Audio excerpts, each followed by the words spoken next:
What's up, y'all? Welcome to News, Games, and More. And today we are talking about Assassin's Creed Valhalla DLC plans and PT on PS5 and all the drama related to that. The fall of games is almost upon us, and the dawn of a next gen is right around the corner. So we'll be talking about those two things at the top of the show, as well as the Dexter Revival, which will serve as a second finale. And if that's upsetting to you, well, no worries, because the Master Chief Collection is at least getting a free upgrade on Xbox Series X. And if none of that's still enough, well, guess what? There's a 50-50 chance that this is all a simulation anyway. I am your host, Janet Garcia. Joining me today is Tom Robitussin Marks, No, no. Is that exclusive to this show now too? Oh man. Josh Du, Hey, hello. and Benjamin Watts. Good day. What's good, y'all? How y'all doing today? Good. Chilling. Yeah, it's a Hmm. good day. Sweet. Yep, it's Tuesday the 20th. Let's jump into it. We heard Assassin's Creed Valhalla DLC news, which will take you to Ireland and Paris. Ubisoft dropped the roadmap for Assassin's Creed Valhalla's season pass and post launch support. And here's the breakdown of all of that. The Valhalla season pass will cost $39.99. It will feature two expansions, the first of which is the Wrath of Druids, which is dropping in spring 2021 and takes place in Ireland as Eivor tracks down a druid cult. The second expansion is the Siege of Paris in summer 2021, and that allows players to relive, quote, the most ambitious battle in Viking history as they infiltrate the fortified city of Paris. There's also one exclusive quest that becomes available at launch if you have that season pass. It is the Legend of Beowulf. So y'all can finally check it out since you probably didn't read the book in English class. You explore the monstrous truth behind the Legend of Beowulf. Adding to that, we also have free post-launch updates that will arrive in seasons. The first is going to be launching in December and will add a new settlement area, a Yule festival, a replayable river raids activity, add new player skills and abilities, weapons and gears, and cosmetics for your settlement, longship, horse, raven. Plus, there'll be a new ranking system that will be added for your Jums Viking, if that's how it's said correctly, an NPC lieutenant that you can create yourself or even recruit. The second season details haven't yet been announced, but it will begin on March 2021. It will add a new mode, a bunch of other extra things, and Ubisoft has stated that there will be a third and fourth season to come. What do y'all think of this? Does this make you more or less excited for Valhalla? This definitely makes me more excited. I'm already excited for the game. I went on record last time I was on. I'm a big fan of Assassin's Creed Odyssey, so I'm pumped to see how it's changed. You know, because in every iteration, especially in these newer installments, they've tweaked all the mechanics and everything's kind of just changed a little bit for the better, I would say. So I'm very interested to see how Valhalla handles side quests and everything like that. So I'm excited. Plus, if Animal Crossing has taught me anything, is to get excited for seasonal content. So bring on the Yule Festival in December. I'm ready. Yeah, it's always nice when developers do this, like just sort of lay everything out, right? Because it's clear to see none of this DLC, at least clear to me, and clear at this point with what Ubisoft has done with Assassin's Creed DLC in the past, that like this isn't like that common complaint of quick follow DLC that it's like cut content that they're selling you, right? Like this is just they're making this as this happens and as the game comes out and after it comes out and that sort of thing. But it's always nice to see how much they've got lined up. I think they've done a really pretty good job with DLC in past recent Assassin's Creeds, and it looks like they're following a similar playbook here, right? Nothing like too wild and crazy and unexpected, especially with like the Beowulf stuff. That sounds really cool, but like they've done sort of stuff like that in past Assassin's Creed with like playing with mythology in the DLCs. It's like, yeah, it's cool to see. Josh, what about you? Yeah, I mean, I didn't know Vikings invaded Paris. So Yeah, there you go. I'm cool with that. I wonder if they'll somehow cross, like, what was the Assassin's Creed that took place there? Syndicate? Is that the one? Was there one that took place in Paris? Was There it is, right? Unity? I think it could have been Unity. Syndicate was in London. Yeah, I think it might have been Unity. Okay, Yeah. Unity. Okay. Yeah. Well, that'd be a cool crossover. But They're like 1,000 years apart, but that's that's yeah, what if they laid Anything the is foundations well, in this one? Yeah. they have that weird, like, you're also not in that era, you're modern, but in the past. sure. I think bringing up time in Assassin's Creed is just Yeah. opening up a whole slew of things That's that I don't fair. think we're That's really fair. ready for. All right. So Tom already spoke to the idea of being cool with developers sort of laying out the plans for DLC up front. Um, Ben, Josh, I'm curious as to what you guys think about that. Are you are you more into it being laid out immediately? Would you prefer it closer to when the DLC is actually dropping, or do you want to hear that ahead of time? I know some people in the comments, including Anubis Zero, was sort of like bummed about the idea of, oh, DLC, it's not even out yet. Does it just feel exhaustive to read all of this, or is it something that you're excited about? I'd say, look, it's a pretty good strategic plan, especially as we're getting closer to launch. To maybe people got pre-orders out there that they'll maybe bump up their pre-orders from the standard edition to their gold edition, which includes their Game Pass in that, their season pass, I should say. So I mean that makes sense to me. I'm probably most likely will get the collector's edition because that's just the kind of person I am. And so it's nice to know that once I've completed the standard campaign, there's going to be more stuff for me to do now. So I'm getting more excited for the game. Not like there's no downside to this for me. Josh, what about you? Yeah, it does. I could see why it could be off-putting. It's like, here we're going to sell you this game, and we're also going to sell you this $40 extra set of game content. And right now, like looking at this thing, having not played the game, none of this really means anything to me other than it's going to be in Paris, and there's going to have something with Beowulf, which is something I read in high school. So you did read it? Can't you? You I actually read did. it? You just spark notes I it? don't. 'Cause that I it's don't not the know if I same thing. read the whole thing. Like, I think we may have read excerpts of it. I don't know. High school is a You're like, long I time opened ago. the Quizlet. You know, I got the Yeah, general vibe. it was. I mean, it's an old story, and it doesn't really hold up, to be honest. It's not a great. It's very Wow. forgettable. Coming It's in with very the Beowulf forgettable. shade. Maybe Ubisoft can put a nice new spin on the story, and maybe I'll enjoy it. I would love to see people in the chat being like, "What? This guy doesn't like Beowulf? He doesn't know what he's talking about." Like with that same gamer He doesn't energy. appreciate art. Yeah, well, Before we move on to this, what do you guys think about that the $40 price point? Do you think that's like about appropriate, or is that sort of like you're almost buying the game again? Is that a little bit too much? It it's a looks lot like of a lot of money. content. It's a lot of Yeah, money, but it also looks like a lot of content. So yeah. it's, I mean, on the one hand, to me, like games are already very expensive, but at the same time, like these games are huge and they are expensive to make. And so I don't fault them for selling it for $40. But it's already gonna look like it's just adding an expansive, more stuff to a very expansive game. Like they're adding an entire Paris map, right? So it's not just here's some more story missions within the same like map that you're already played in. Here's another map, and also And here's Beowulf. Remember him? and that's also part of why, like, whether it's worth it to you or not, that's sort of a more personal question, but like this is part of why I appreciate them putting out DLC plans like this super early, right? Because like I totally get the vibe of like, well, why are we talking about future content? I just want to play the game. Like you're already making it sound like I need more than this, and I get that feeling very, very well.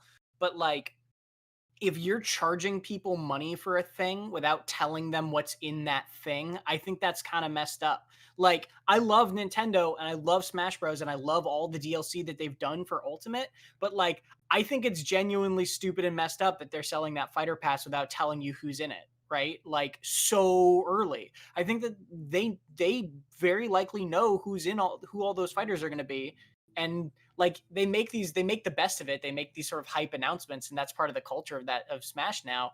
But like it's a little messed up that they charge people money for that without telling them. And so that's why I like, $40 is a lot of money, but I appreciate that they're at least like, here's what you're gonna get. Make like you get to decide whether that's worth it to you or not.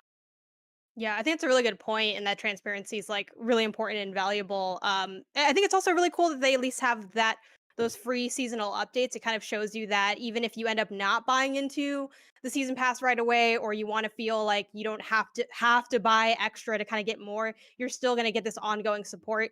And I think it kind of lends itself well to a game of this size. Like these are games that people spend like dozens and up to hundreds of hours in. So it's like, all right, you're probably still gonna be hanging out in this game anyway. And while you are, you can check out the Yule Festival and the other things. Sometimes the seasonal stuff can get a little weird because it's sort of supposed to be, cheeky and fun, but then it sometimes can be at odds with like the seriousness of the tone. So we'll see how they go ahead and pull that off. Now what a lot of y'all in the chat came in here for PT. What's when some of y'all when you see PT, you got to show up and you're in the right place because PT cannot be re-downloaded on PS5, but there's still some hopes for backwards compatibility. So essentially, and just for the uninitiated, PT is this really like influential, big deal, talked about horror demo that was sort of a teaser for the canceled Silent Hills and was eventually removed from the store in 2015 after Kojima left Konami. So, if you don't already have that on your PS4, you can't just go and download it, which kind of brings us to the point of this story. Speaking of Games Radar, Konami confirmed that those who own PT on PS4 will not be able to directly re-download the game on PS5 as it no longer exists on the PlayStation Store. But that's not the only way that you can get PS4 games on your PS5 because we also know there's local Wi-Fi transfer and external storage options to transfer as well. So maybe that can work. And we did reach out to them and see if like hey, do we know if that can work? Can you confirm or deny? Of course, as such as these things go, cannot confirm nor deny. So we'll have to wait and see.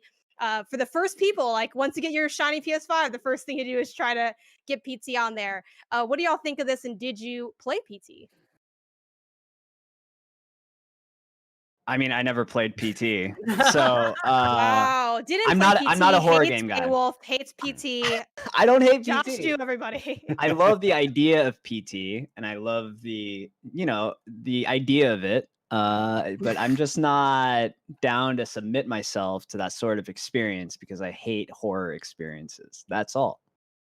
Well, I think it's very creative. and this is the thing about this, right? Is like it's disappointing for people who like it, right? Who are PC fans, but it's also not like crazy surprising or anything, right? Because PT hasn't been downloadable on PS4 forever, right? Like you can't get it on the store. So the idea that you can't then download it through the PS5 store is not like a huge surprise. It's a bummer for those specific people. And yeah, we'll have to see if you can just like put it on a hard drive and bring it over and maybe the tech is close enough that it'll be able to work. That sometimes is the case with stuff like this. It's sometimes not. It sounds like though that Konami has basically like not tested it because why would they? It's an unavailable demo of a game that was canceled. So, yeah. Benjamin, what about you? What's your PT history or lack thereof? Yeah, I am the uninitiated. I didn't know about PT until I started working at IGN and seeing how our audience reacted every time there was a PT story. I don't necessarily understand it, so I don't know what else I could really offer aside from like it's a playable demo, right? Playable teaser. That's the That's whole idea. yeah, that's Uh, literally what what PT stands for, is playable. yeah, so why do we care all these years on? Why do we want it on our PlayStation 5s? It's not getting a bump. It's not It's nobody's upgrading the game. yeah, it's a magical thing, man. PT has sort of like infected people's brains because it was such a compelling little demo. It was such a compelling little slice of a thing that we then got absolutely confirmed was never going to happen and was dead, right? Like, so it became this sort of myth of a thing. We have a whole great article and video about kind of like the myth and the legend that it became because like it's this sort of like feeling that people want it and people want more from it and will literally never get it, and this is all we have, and it's such a tragedy in that regard. Yeah, Yeah, it sounds sad that we're holding on to something we'll never get. yeah, I mean that's kind of opening up a whole can of worms for people emotionally. I think for me, I also just didn't play PT. I wasn't. Yeah, PT is one of the class, as is a lot of things in games. You had to have been there to like Mm. truly understand and appreciate that's kind of the vibe that I get from it. Um, and yeah, this kind of begs the question though, and a lot of people in the comments definitely mentioned this because I feel like with PT, you're either super into it, you loved it, you like. There's so much like things that have come out after the fact too of people uncovering secrets and people remaking it in different places. And once you get the first thing you got to do, it's always PT. It's like the weird litmus test for all these different things. You got to make PT or try to put PT on this thing. Is it time for us to all collectively move on from PT and talking about PT and obsessing over PT and standing? Is it time in this next gen? Is it time to move on? uh Yes. yeah, I'd say yes and no. Like I don't want PT to be this thing that we keep like I don't think it's a great tragedy that it doesn't run on PS5 necessarily, specifically that, right? Because I think at a certain point you're right. It is this thing that was a moment and the moment has passed for a lot of people or was missed by a lot of people. What I do think is a good angle of this is it's wild in this day and age with so many things being digital that a company can just decide a game doesn't exist anymore. And I think that's what scares people about this PS5 thing a little bit because it is like the funny thing about PT, Benjamin, also is like it's a contained thing. It wasn't like a demo slice of a bigger game. It was like its own little thing. It was a little nugget of a game.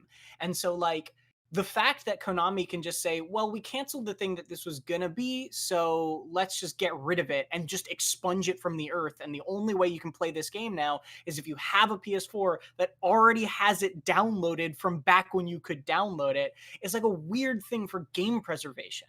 Because, like, I don't want that to happen to PT. I don't want PT to be completely gone from this earth just because a company decided not to fund the game it was supposed to be teasing, right? But also, I don't think we need to like bug Konami into like making sure a port works either. You know, Yeah. like there needs to be a middle ground there. There mean, needs it's to be not- like there needs to be an acceptance from Konami's part that's like, it exists and it's available, and that is all. That's the end Right. of the story. Exactly. Someone made it on Dreams, right? So you can go play it. They made You everything can on still play it. Perfect. On Dreams is the PS5. solution to everything. You want PT, you want an English breakfast, go to Dreams. It has both of those things. Mario Mattis in the YouTube chat says, just keep your system that has PT on it. You know, simple solution. Oddly enough, I have a work PS4 that has PT on it, but I can't access it because I need to log in with the right person's account. So I need to like ask like in a Who weird did this? Yeah. Craigslist looking for, missed game Yeah. connection. Like whose account can I log into to like have this apparently it's like part mind blowing, and then also I think it's the allure of it, right? Like there's so many times like game history is pretty young because games are not that old, so it's like people that experience PT or are around for its heyday can kind of point back to this moment in history where it's like you're part of it, right? It's like why people went to the desert to see the Atari cartridges digged up. Like you have to kind of hold on to feeling like you're part of this moment in game history, or the I guess the transience of that history as well. Yeah. Yeah, and I think that's basically why people really latch onto it. Too, I do want to briefly touch on what Tom brought up and what someone on the comment of the story brought up, Atlas Fanboy, saying, "Oh, for me, it's just about like the game preservation. Like that definitely is always a concern. Obviously, that opens up the fact that a lot of games no longer are playable, and like that's a whole nother point of stress. Like I think we often think of these games that we really love, and like, oh, you can't, that was a big deal with Scott Pilgrim, right? Like we can finally all play it again. Like I want people to experience this thing that I liked, but I think it's important to think of like the wider scope of what game history means, and that game history and preservation isn't always like preserving your favorite games. It's also like looking at finding old source code, like creating archives, supporting that work.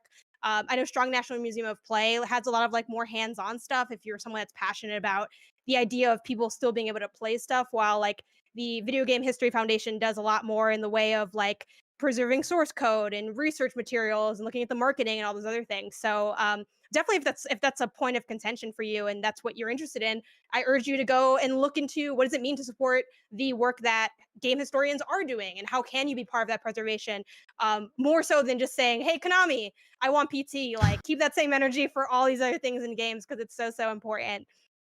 Speaking of preserving things, or maybe sort of trying to modify history, the Dexter Revival will serve as a second finale for this show. It is a 10-episode revival for those of you who maybe missed that bit of news.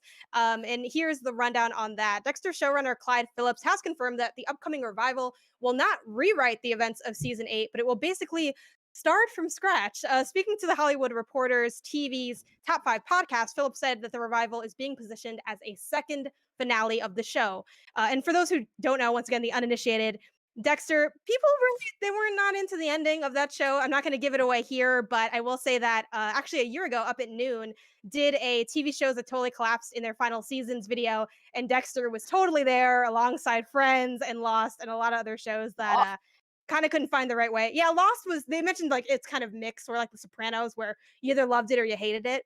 Dexter So you is have, not like it's not you'll like that have at all. It's you'll have to universally take it hated. up.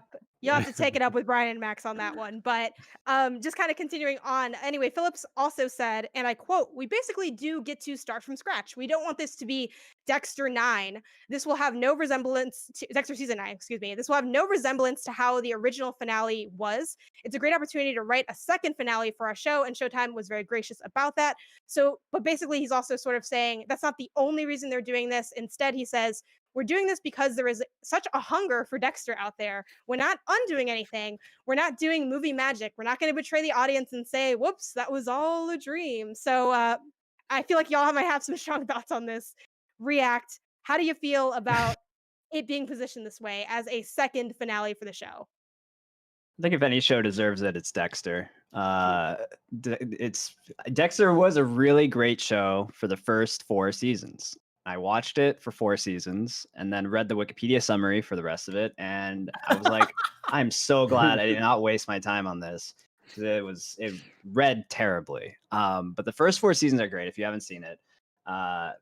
The finale was so bad. I don't know if you guys remember this, but it was on the same time as Breaking Bad's finale. Series finale. Both of them were ending at like the same time, and the Dexter subreddit turned into a Breaking Bad subreddit during the finale. Because even their fan base knew how terrible it had gotten. And so I think, yeah, it's very interesting. I don't think anybody's really done this before. I'm trying to think of another show that may have done this. It's weird because definitely like shows have come back for another season that like super late of a finished show. I can't think of another notable time where a show has done that. Twin Peaks, maybe. But I haven't thought of a show that where a show has done that specifically because the original ending was bad, right? Like, and they say that's not the only reason, but like usually when you bring back a show, decade later, it's because people want more of whatever that story was. Whereas this is like righting a wrong. Yeah. So you think they'll do this with Game of Thrones? No. No. Well, I don't want to say no because I feel like anything is possible in the world. Anything is possible. I mean, they're still milking Game of Thrones, right? They're still doing the spin-offs and stuff. And so but spin-offs are different. Like right. Because this is the other weird thing about this is that some of these shows you can't really do this as easily with, right? Mm-hmm. Like, not without spoiling much, like the Dexter season 8 finale did put it into a place where you can basically just come back 10 years later and pretend that, not unwrite it, but pretend it didn't happen and move on, right? Whereas like you couldn't do that with Breaking Bad. You couldn't just do another season 10 years later and say, oh yeah, that didn't, well, what are you talking about? And just like keep going. Like there are certain shows where that just fundamentally wouldn't work. And I think Dexter's actually in kind of a unique position where he's the showrunner's right? There's still a lot of love for this show. They did a bad and like they have an opportunity to undo that bad. And it's like it's a perfect alignment of all these three pieces. Yeah, it is. Obviously I don't like to speculate too much on like creative intent and all that, but do you, from like the sense of the community, and Josh, maybe you can speak to this because you seem like very deep in the weeds here. Do you feel like there was people were clamoring for Dexter, or did this kind of, you're just trying to cut the check a little bit, which is fine. I also get paid for the things I do. Get your money. But like, let's call a spade here. I don't know. Where do you think that lands? I mean, the show has a very like passionate fan base. When we posted this news on our social channels, like it blew up on Facebook. And we call our Facebook demographic Facebook dads because most of them are dad aged. And so clearly there is an audience for this, right? It's weird because like I think during the time of its last 4 seasons, people just got like depressed about it and we're like, it's over. Like the show that we loved is terrible now and there's nothing we can do about it. And I don't think anybody was like, hey, let's fight for a different finale like people did with Game of Thrones, like demanding HBO reshoot the last season. And so I think it's a nice surprise. And I think it's pretty great, honestly. Like if people want it and they can make it, why not? Honestly, who cares? Are y'all gonna watch this? Yeah, sure. I think so. Just because it's never been done before, right? Like they're following up on this like terrible thing. I wonder if they're gonna do like they're gonna retcon something or they're gonna stay in canon. And I'm frozen. I can see that. But yes, I'm just interested to see how they're gonna fix this, basically. Was it all a dream? Well, the thing I'm concerned about is I think I watched through season like 6 and then like sort of gave up. And like, does that mean I gotta go watch season 7 and 8 before I watch this? Or like, do I have to do that to myself? Like, because when this news came out, like Josh, I even said to you, I was like, well, what am I do I have to watch the entire series now to be able to watch this? And you said no, just watch 1 to 4 and then read up on the rest. Yeah. So I mean, if I'm going to enter this second finale, the first one I never got, then I've got to be able to pick up from season 4, or at least be a completely new viewer and still find it just as engaging as the last. I mean, we do live in the world of that. A Snyder cut does exist now, Yeah, so anything can happen. that's true. Yeah, but because of the Snyder Cut, I've been going back and I've basically hadn't watched any of the DC movies, and I've been on a tear watching like Superman or Man of Steel, Batman versus Superman. I'm about to do Suicide Squad, and that is causing me physical pain. So apparently I should just read up on So Dexter you're season just gonna 8. pile this on, just pile this onto the pain. At this I point, you got to be guess, numb, right? Like yeah, just shovel all the content just down doing your it to screen. feel anything in 2020. Is it working? What? No, no. I mean, yes, but not in the right way. Yeah, because if this makes you feel anything at all, I would definitely be on board for that. One last question I want to ask y'all before we move on from this. So they're saying this is the second finale. Do you feel like you're gonna feel this is a second finale? Will you think of this as the actual finale, or will you think of this as something else entirely? Like kind of okay, they're calling it this, but like maybe it's more to you like a side thing. Like how do you feel like you're gonna perceive that quote unquote second finale? I think it depends on what they do with it. Like, it Yeah. depends on how Yeah, they I was gonna actually say. end it. If they give it a finale ending, then a conclusive sort of thing to the story in Like the the way world that explodes or something, there yeah, can't be any more. whatever it is. Like, I mean, Michael C. Hall even said that the season 8 finale sucked. The actor who plays Dexter, he was like, the season 8 finale sucked. I wish Dexter had just died, right? So, like, if they kill him, that's a way to do a second finale, right? But if Yeah. it's just another season of TV, then no, it's just another season of TV. Yeah. I could also see this being similar to El Camino, the Breaking Bad movie. Right. It's just like it's like a coda, not so much like a second finale, but just like nice little soft ending, basically. Hmm. But if Dexter like brings back like all the old characters as well, and like really leans into kind of everything that happened in this first 8 seasons, then yeah, it could probably come off as more of a finale. Yeah, so I mean, and it's still what 10 episodes long, so it's not Right. like a one-off. So it's significant time we'll have to spend with the characters again. Don't sound so excited. It's like everyone's just like, yeah, I guess I'll just another thing I have to do. Speaking of looking forward to things that are actually kind of old, Halo the Master Chief Collection is going to get a free 4K 120 FPS upgrade on Xbox Series X and Series S. That never gets easier to say, and I hate it. On November 17th, Halo the Master Chief Collection will become fully optimized for Series X and S, which will feature 120 FPS in campaign and multiplayer, split screen improvements up to 4K on Series X, and more. This was announced by the Xbox account on Twitter, and this update will be available for free to existing owners or those who have subscribed to Xbox Game Pass. Aaron Greenberg, GM of Xbox Games Marketing at Microsoft, has also confirmed that Halo: The Master Chief Collection will also support cross-gen play and adjustable fields of view. How do y'all feel about this? Is this an exciting next gen thing to look forward to, or is this just a reminder that Halo Infinite is just twisting in the wind? I don't know if it's a next gen thing to look forward to, but it's great. It's awesome that they're doing this, right? Like, it's just super cool that they're still supporting this game, especially after the like abysmal launch it had back in 2014. This game launched with a thud like that could be heard from space, right? And it's like they have done incredible things to keep it going and improve it and fix it. And the fact that they're supporting it into next gen is just super cool. Can you kind of speak more to like how that was when it first came out, just for people who weren't around for that? Yeah, when it first came out, I mean, I didn't play it when it first came out, but the talk about it was basically that it was like unplayable, right? Like matchmaking was completely broken. There were certain there was bugs out the wazoo in a lot of ways, and the games when they functioned fine, but like it was a disaster at launch, and much to Microsoft's credit, they turned it around, right? Like they fixed it, and it took them a while, but now they're bringing it to PC, right? And now they're bringing it to Series X with these improvements. It's just neat that they this game that they ostensibly don't make any extra money off of. It's not like there's a live service component, there's no microtransactions, anything like that, or you know what I mean. Like it's they just are supporting it because it's Halo and it's one of their venerated franchises and they want to do it right. And like, that's cool. What about you guys? You Halo players at all? Is this something you're gonna jump into on Series X/Series S?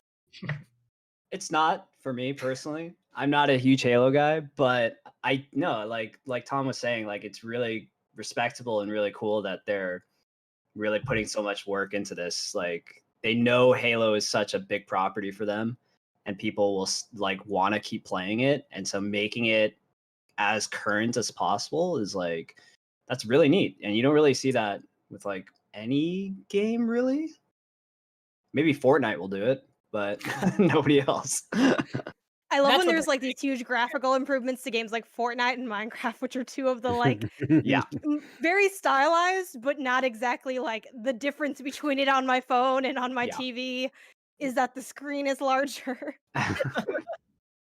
But yeah, like, do you guys think we're going to be seeing, hearing more of this kind of news trickle out of the kind of upgrades? And does this make you, does like Xbox's transparency with this make you more eager to hear more about Sony's boost mode? Because they haven't really talked a lot about what games we can expect optimization for. Do you think this sort of puts the pressure on Sony, or are they both just kind of doing their own thing? And this is sort of like a thing to have, but not something that's needed going into next gen?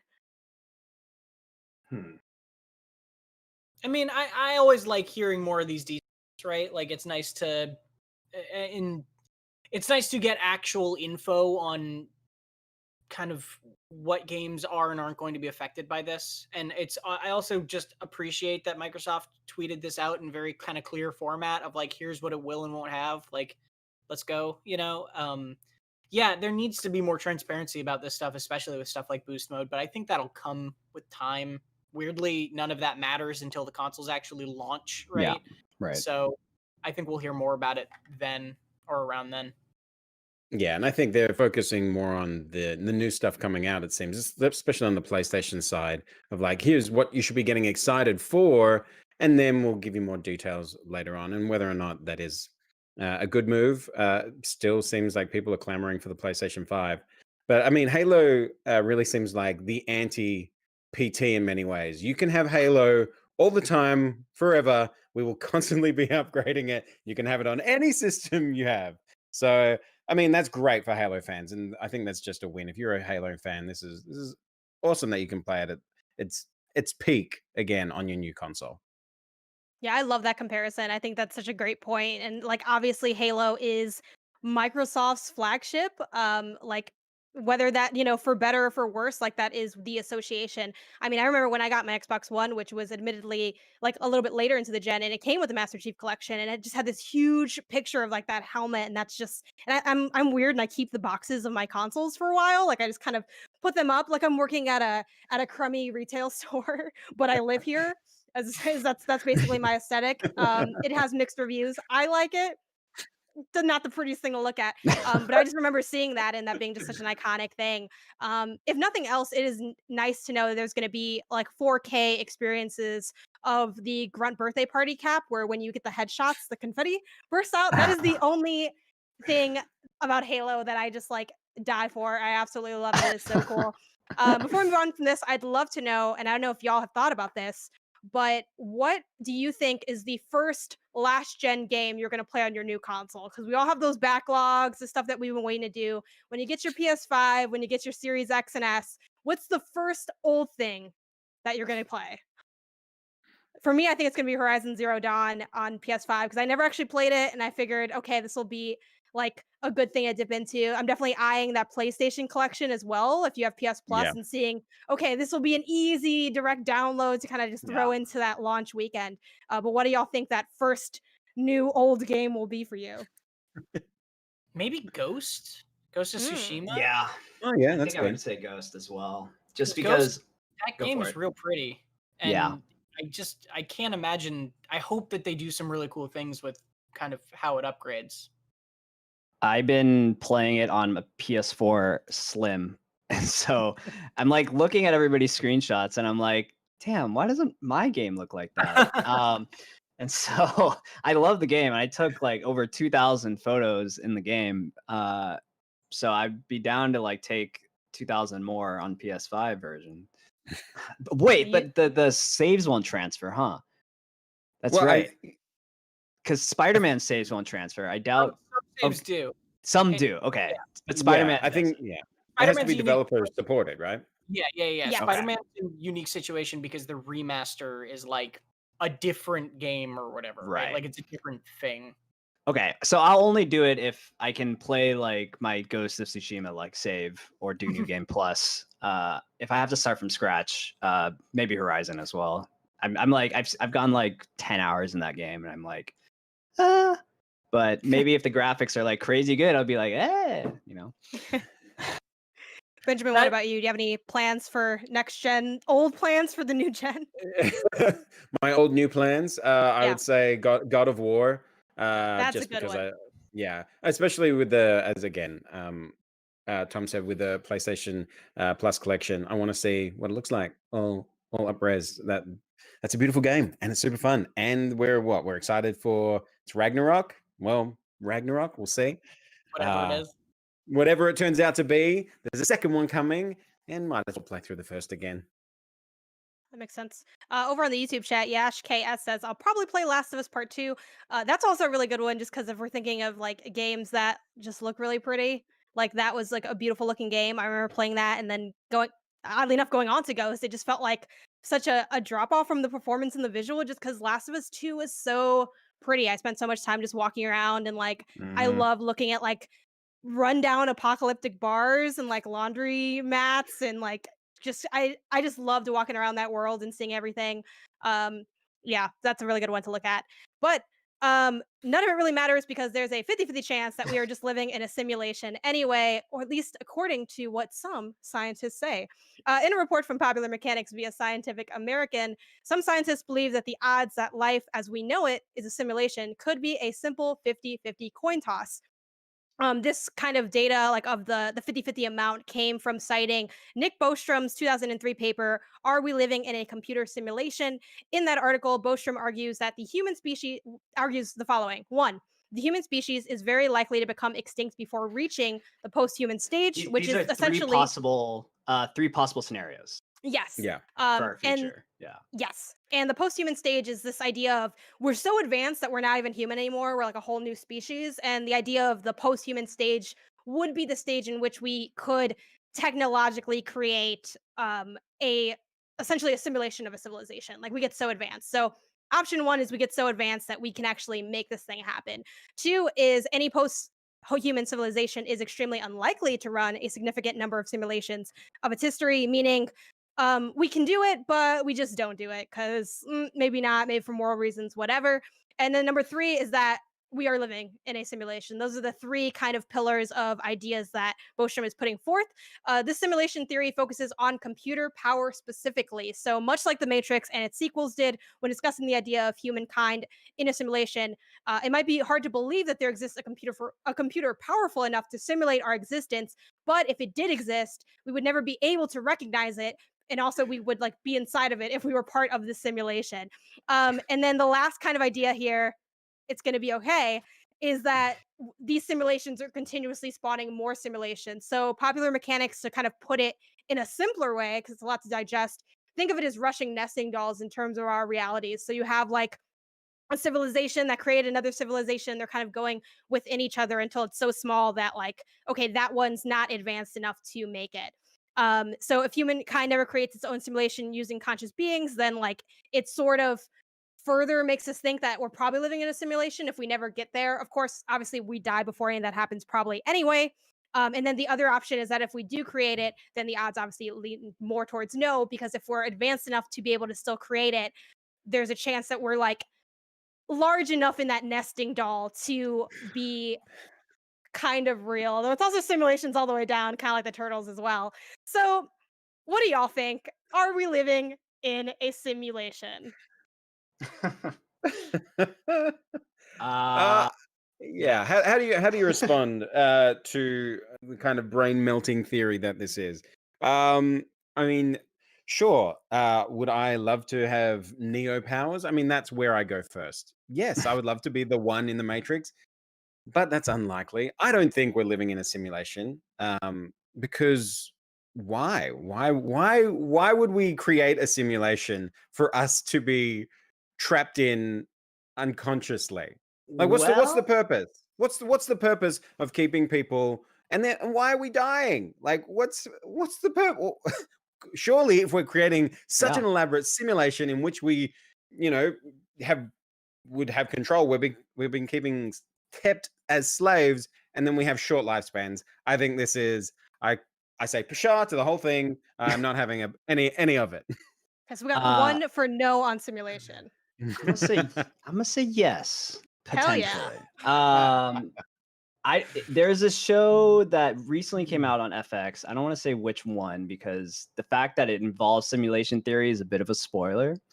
But that's where I got first introduced to simulation theory, and this show spells it out in a really nice way.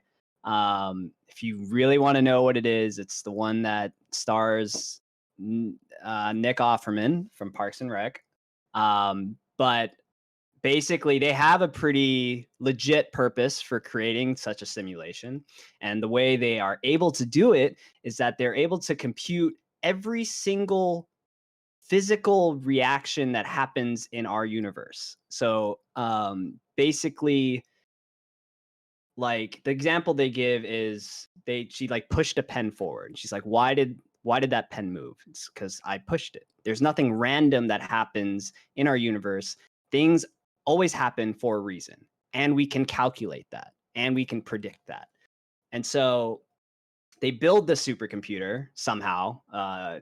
It's not possible because it's crazy. I think I saw somewhere the human brain does 10 to the 20 brain operations every second, 10 to the 20th power. So the computer would have to compute that times every single person has ever existed on this planet.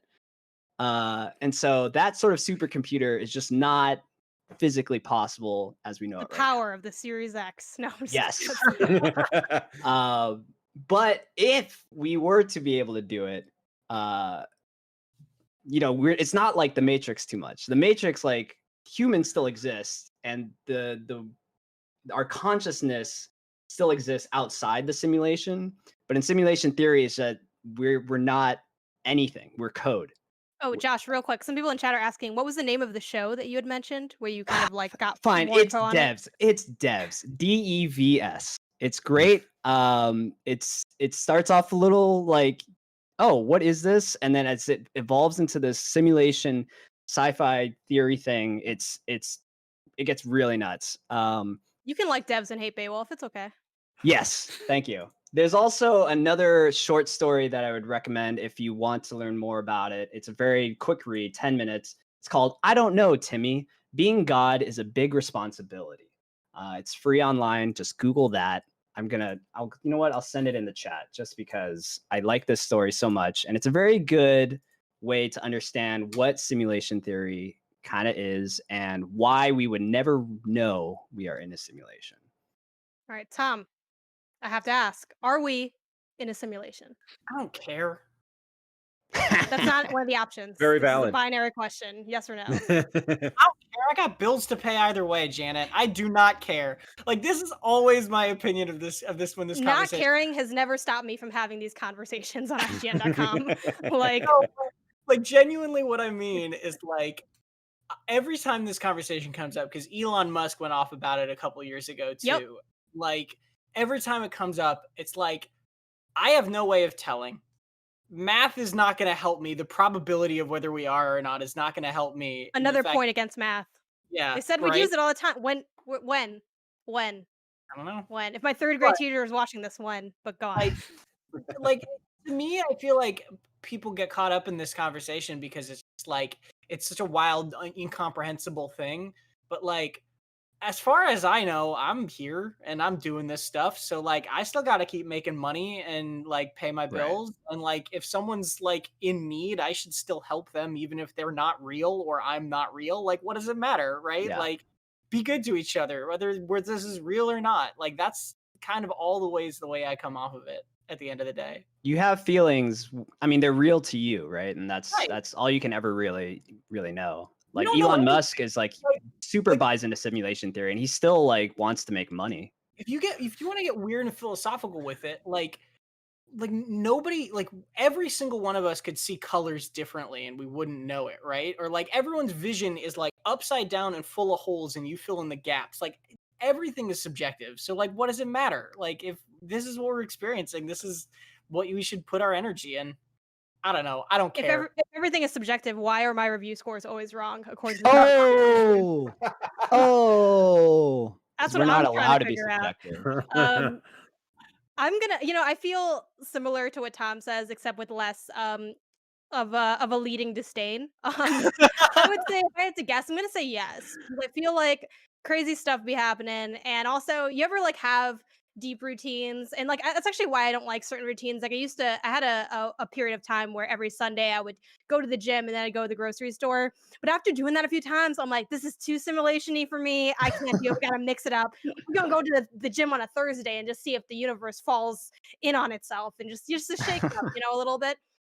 But it's interesting that, obviously some of you have put forth the idea of it being like, I think Benjamin, you were the one that kind of brought up like, what, like, how could this be? Like, that'd be what? Like, it doesn't make any sense. Like, why would we create all of this suffering and why are we dying early? And why is like my back so bad and my head so large? Like, why make it make sense?